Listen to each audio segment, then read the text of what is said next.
नमस्कार मित्रमैत्रिणींनो.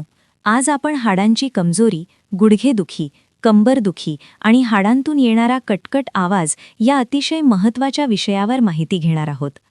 तरुण वयातच नाही तर कोणत्याही वयात अनेकांना पायऱ्या चढताना किंवा चालताना वेदना होतात.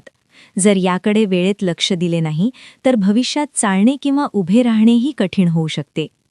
आजकालच्या चुकीच्या सवयी, उशिरा झोपणे, जंक फूडचे सेवन आणि व्यायामाच्या अभावामुळे हाडे पोकळ होतात आणि सांध्यांमध्ये घट्टपणा येतो. पण काळजी करू नका. आज मी तुम्हाला एक अत्यंत सोपा आणि घरगुती उपाय सांगणार आहे, जो अगदी सहज उपलब्ध आहे. हा उपाय जर तुम्ही सलग 7 दिवस प्रामाणिकपणे केला तर तुम्हाला स्वतःला फरक जाणवेल, हाडांना आतून बळ मिळेल आणि शरीरात घोड्यासारखी ताकद आल्याचे जाणवेल. 7 दिवसांचा घरगुती उपाय. हा उपाय तुम्हाला सकाळी उपाशी पोटी करायचा आहे, कारण त्यावेळी शरीर पोषक घटक उत्तम प्रकारे शोषून घेते. यासाठी तुम्हाला खालील 3 गोष्टी लागतील. 1 चमचा तीळ. विशेषतः काळे तीळ वापरले तर अधिक चांगले, कारण काळ्या तिळांमध्ये कॅल्शियम भरपूर प्रमाणात असते, जे हाडांना आतून मजबूत करते. 1 छोटा तुकडा गूळ. गुळामध्ये लोह आणि इतर खनिजे असतात, जे शरीरातील रक्तप्रवाह सुधारतात आणि हाडांना पोषण देतात. 2 ते 3 बदाम. रात्री पाण्यात भिजत घातलेले आणि सकाळी साल काढलेले बदाम वापरावेत. बदामामुळे सांधे लवचिक राहतात आणि दुखणे कमी होते. उपाय कसा करावा?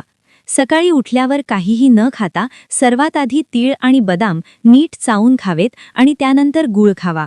हे सर्व नीट चावून खाल्ल्यावर त्यावर 1 ग्लास कोमट पाणी प्यावे. हा उपाय तुम्हाला दररोज 7 दिवस सतत करायचा आहे. यामुळे शरीरात ऊर्जा वाढते, सांध्यांमधील कोरडेपणा कमी होतो आणि हाडांतून येणारा कटकट आवाज कमी होतो. या उपायासोबत पाळायचे महत्त्वाचे नियम. फक्त तीळ, गूळ आणि बदाम खाऊन चालणार नाही, तर त्यासोबत जीवनशैलीत काही बदल करणे अत्यंत गरजेचे आहे.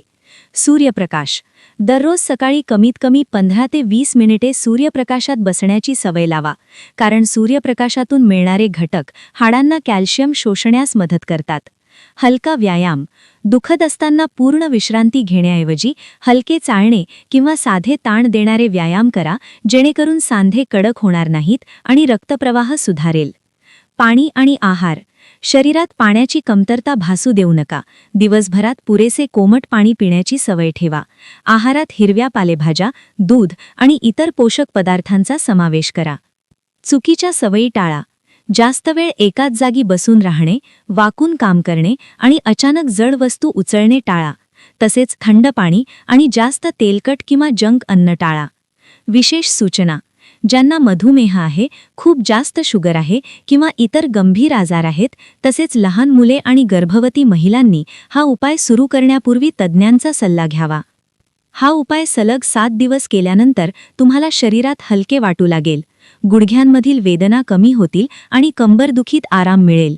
जर तुम्हाला ही माहिती उपयुक्त वाटली असेल तर अशाच आरोग्यदायी माहितीसाठी आमच्या चॅनलला नक्की सबस्क्राईब करा आणि बाजूला असलेल्या बेल आयकॉनवर क्लिक करायला विसरू नका.